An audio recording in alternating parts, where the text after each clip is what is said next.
मन्त्री कुलमान घिसिङले यसरी मिलाए बन्चरे डाँडाको विवाद स्थानीयले ताली पड्काउँदै गरे सहमति। कार्यान्वयन त भयो भन्ने मान्नुहोस् न। अब कार्यान्वयन भनेको के हो भन्नुहोस् त, विद्युत प्राधिकरणले कतिवटा लाइट यहाँ राख्नुपर्ने भोलिबाट राख्न म सुरु गराइदिन्छु है। भोलिबाट जुन बाटो देखिरहेको छु त्यो बाटोको पनि तत्काल समाधान हुनुपर्छ।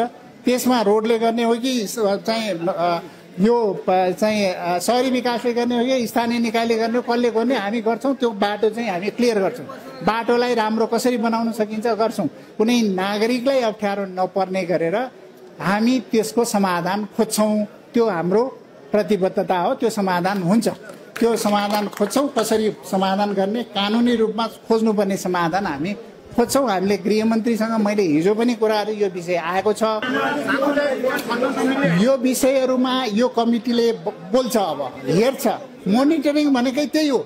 म आफै पनि इनिसिएटिभ लिएर मेयर्स फोरमको तत्कालै मिटिङ राख्ने एउटा हामी व्यवस्थापन गर्छौँ। सर्ट टर्ममा गर्नुपर्ने कामहरूलाई तत्कालै एउटा 2टा कमिटीबाट चाहिँ अगाडि बढाउँछौँ र लङ टर्मका विषयमा चाहिँ हामी सरकारले गर्नुपर्ने क्याबिनेट स्तरबाट गर्नुपर्ने निर्णयहरू र त्यो मेयर्स फोरमले केही लङ टर्मका चाहिँ भिजनहरू ल्याएर काठमाडौँको फोहोरलाई फोहोर होइन कि तपाईँहरूले यो फोहोर चाहिँ हाम्रो पैसा हो, सम्पत्ति भन्ने कुरा चाहिँ सम्पत्तिमा परिणत गरेर त्यो गन्दा आउने पनि होइन। यसलाई इनर्जीमा कन्भर्सन गर्ने, वेस्ट टु इनर्जी भन्ने छ।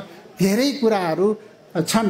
विदेशमा गयो भने यो फोहोरलाई कसरी व्यवस्थापन गर्छ भन्ने कुराहरू छन्। हाम्रो काठमाडौँका महानगरपालिकाहरूले पनि गर्न खोजेको, तर प्रक्रियागत कुराहरू धेरै जटिलता भएको देखिन्छ। त्यो जटिलताहरू अदालतमा गएर अड्किने, कहाँ गएर अड्किने, त्यो हुनु हुँदैन। अदालतले पनि अब हेर्नुपर्ने हुन्छ। यो विषयहरूलाई टुङ्ग्याउनुपर्छ। गर्ने भए अगाडि बढ्नु पर्यो, त्यसलाई नभए टर्मिनेसन गर्नु पर्यो, अरूलाई अगाडि बढ्न दिनु पर्यो भन्ने विषय यो जनतालाई यत्रो ठुलो चाहिँ मर्गामा पारेर राख्नु हुँदैन। यो कुनै एउटा निर्णयको कारणले, कुनै एउटा प्रक्रियाको कारणले यो विषयहरूलाई रोक्नु हुँदैन भन्ने म पनि चाहिँ यहाँहरूलाई विश्वास व्यक्त गर्न चाहन्छु। अन्तिममा मैले धेरै कुरा राखेन। अब अर्को कुरा चाहिँ हामी जिम्मेवार नागरिक हौँ, सबैतिरको जिम्मेवार नागरिक, नेपाली नागरिक। हामी काठमाडौँमा, तपाईँहरू पनि धेरैजना काठमाडौँमै बस्नु भएको होला, कोही यहाँ बस्नु भएको छ। मेरो गाउँमा पनि बस्छौँ, तर काठमाडौँमा पनि हुन्छ। तर हामी सबै देशभरिको जिम्मेवार नागरिक भएको हुनाले यो जिम्मेवार नागरिकको चाहिँ हैसियतले तपाईँहरूले पनि जिम्मेवारी बोधका साथ काम गर्नुपर्छ। अब यो फोहोर व्यवस्थापनलाई अब अगाडि बढ्यो। मैले तपाईँलाई आश्वासन दिइरहेको छैन, यो कार्यान्वयन हुन्छ भनेर मान्नुहोस् र त्यो कार्यान्वयन गरेको सहमति कार्यान्वयनको लागि अगाडि बढ्ने भयो। कुनै थप एउटा सहमति केही गर्नुपर्ने छ भने पनि यो कमिटीले काम गर्दै गर्छ। अब यो फोहोर व्यवस्थापनको विषयलाई चाहिँ रोकावट नगरौँ भन्ने मेरो तपाईँहरूलाई विशेष आग्रह हो। अब यसलाई खोल्नुपर्छ। म आज तपाईँहरूलाई जिम्मेवारपूर्वक यहाँ आएर बोलिरहेको छु, भनिरहेको छु। अब तपाईँहरूले यो खोलिदिनुहोस्। आजैदेखि तपाईँहरूले यो आएर यत्रो छलफल गरेर एउटा राम्रो मेसेज दिइदिनुहोस्, खोलिदिनुहोस्। मेरो आग्रह यो हो। अब यसलाई तपाईँहरूले गम्भीर रूपमा लिएर सबै जनप्रतिनिधि साथीहरू, सबै चाहिँ स्थानीय निकायका स्थानीय साथीहरू सबै हुनुहुन्छ। त्यो हामीले बोलेको कुरा एउटा चाहिँ हामी कार्यान्वयन गर्छौँ, त्यसलाई विश्वास गरिदिनु होला।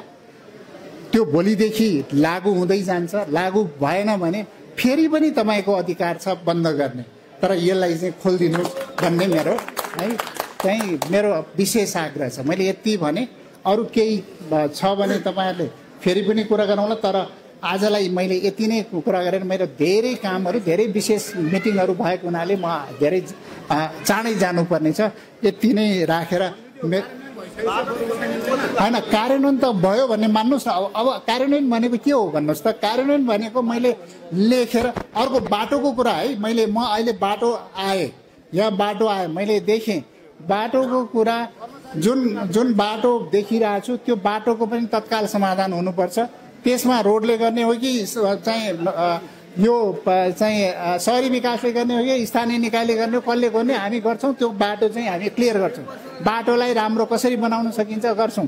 यो तत्कालको विषयहरू हो, त्यो हामी गर्छौँ नै, त्यसलाई चाहिँ तत्काल गर्छौँ। मैले लङ टर्मको विषय चाहिँ विशेष हेर्नुपर्छ। भोलि तपाईँहरूले मुद्दाको विषय अघि सिरियो साहबले अलिकति भन्नु खोज्नु भएको थियो, उहाँले पोजिटिभली गर्नु खोज्नु भएको हो। मैले उहाँहरूसँग धेरै छलफल गरेको छु। यसलाई तपाईँहरूलाई अब कुनै पनि अप्ठ्यारो, कुनै नागरिकलाई अप्ठ्यारो नपर्ने गरेर हामी त्यसको समाधान खोज्छौँ। त्यो हाम्रो प्रतिबद्धता हो। त्यो समाधान हुन्छ, त्यो समाधान खोज्छौँ। कसरी समाधान गर्ने, कानुनी रूपमा खोज्नुपर्ने समाधान हामी खोज्छौँ। हामीले गृहमन्त्रीसँग मैले हिजो पनि कुराहरू यो विषय आएको छ, यो के हो भनेर मैले पनि बुझेर बोल्नु पर्यो। अब यो बुझेर चाहिँ हामी यसको समाधान खोज्नको लागि हामी अगाडि बढ्छौँ। जसको त्यो विषयमा अलिकति समस्या समाधान अब EIA चाहिँ स्टडी भइरहेछ। सप्लिमेन्टरी EIA पनि केही बोल्छ त्यसमा। त्यो अब कार्यान्वयनमा जान्छ। अब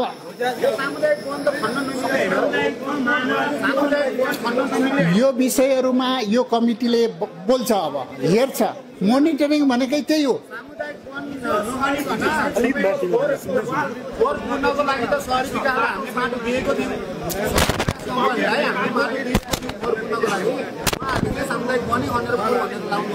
हो यो विषयमा अब यो समिति जुन बन्छ उहाँले हेर्नुहुन्छ, छलफल गर्छ। यो वास्तवमा यो वातावरणलाई असर गर्ने कुराहरू धेरै यो क्षेत्रमा जुन वातावरण असर हुन्छ त्यो गर्न पाउँदैन। तपाईँले विश्वास गर्नुहोस् अगाडि बढ्नलाई। त्यो विश्वास चाहिँ टुट्यो भने फेरि पनि तपाईँहरूसँग अधिकार छँदैछ। नेपाल सरकारको सम्पत्ति हो, ठिक छ। यसलाई पनि तपाईँहरूको माग जेनुन छ। हामी त्यो विषयमा छलफल गर्छौँ। अरू कसरी त्यसलाई व्यवस्थापन गर्ने भन्ने विषयमा पनि छलफल गर्छौँ।